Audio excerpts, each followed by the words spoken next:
Welcome to part 7 of the Expanding Designated ELD Learning series. In this video, we will explore Unit 4 of this course. We will look at the theme, which is fitting in, the essential question, how important is it to fit in, the 2 standards of focus for this unit, as well as the end of unit assessment plus its rubric. First, we will review the Unit 4 overview to better understand the 2 standards of focus. Highlighted in blue, you see the unit's priority standard. This standard calls for students to explain writers' or speakers' word choice and how it produces nuances and different effects on the audience. The priority standard focuses on the interpretive mode of communication. From the standard, we identify what students will be able to do. Throughout the unit, we will provide opportunities for students to explain word choice, present ideas, and support arguments, both in academic discourse and in writing. By the end of the unit, students will be able to use the information from the text they explore to explain how writer's choice of phrasing or specific words used produce nuances and different effects on the audience.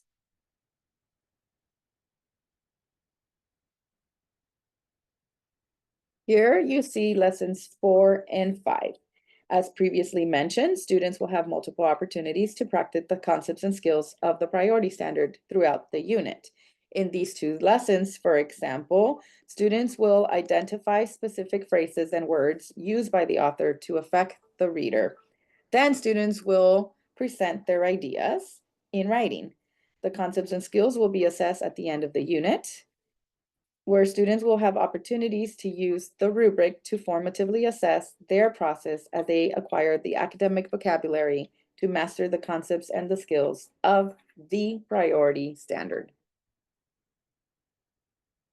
After students acquire the academic vocabulary to be able to explain word choice and the effect it has on readers, students will then have an opportunity to continue developing the skill of presenting their ideas in writing in lesson 6. By providing evidence from the text to support their argument, students will also have their 4th opportunity to use the unit's rubric to formatively assess their progress as they develop the concepts and skills that will be assessed at the end of the unit, in this case, focusing on the rubric's categories A, B, and C.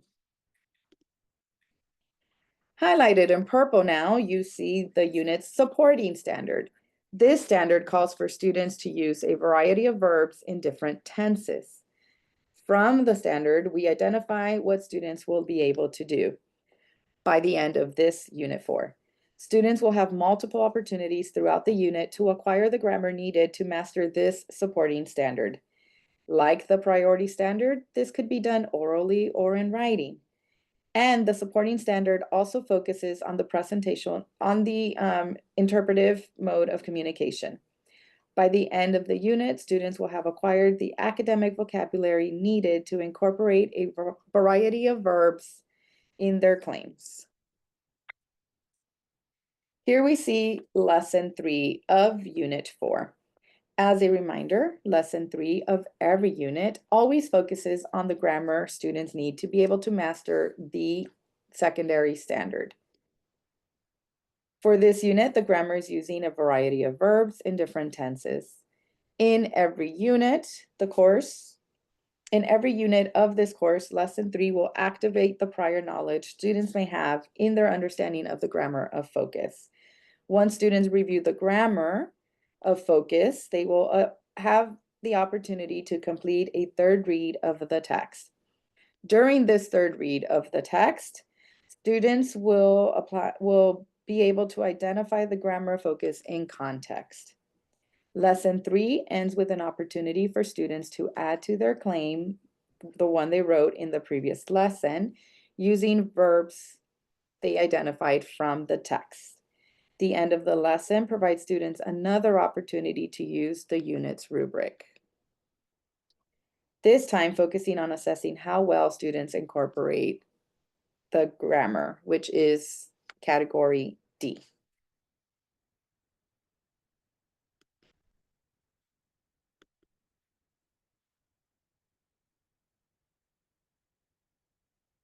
Students will continue learning and applying the skills and concepts of the standards throughout the unit. For example, in lesson 7,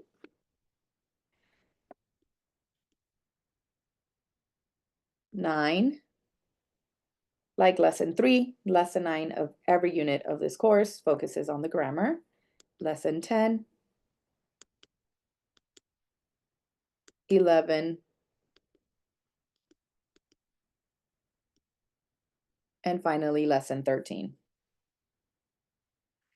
What's in blue is the priority standard, and what's in purple is the supporting standard.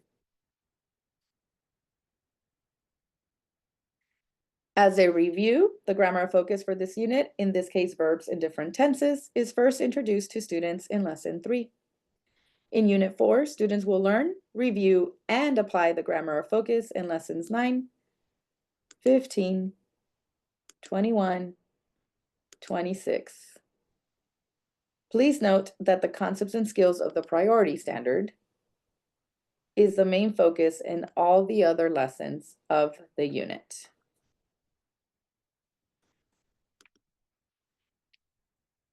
As in Units 1, 2, and 3, the final lesson of Unit 4, which is lesson 29, provides students an opportunity to assess their growth in the objectives of the unit. First, students will engage with 2 different activities to respond to the unit's essential question.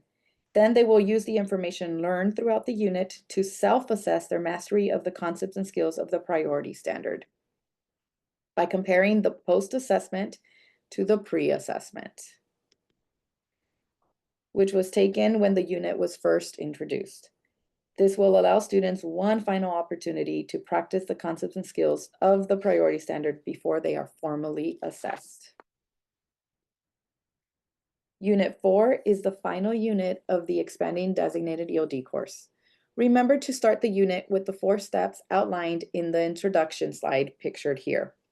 Remind students that they will compare their pre-assessment to their post-assessment, which is again in lesson 29, and will have an opportunity to reflect on their growth and to fill any gaps before the end of the unit's assessment.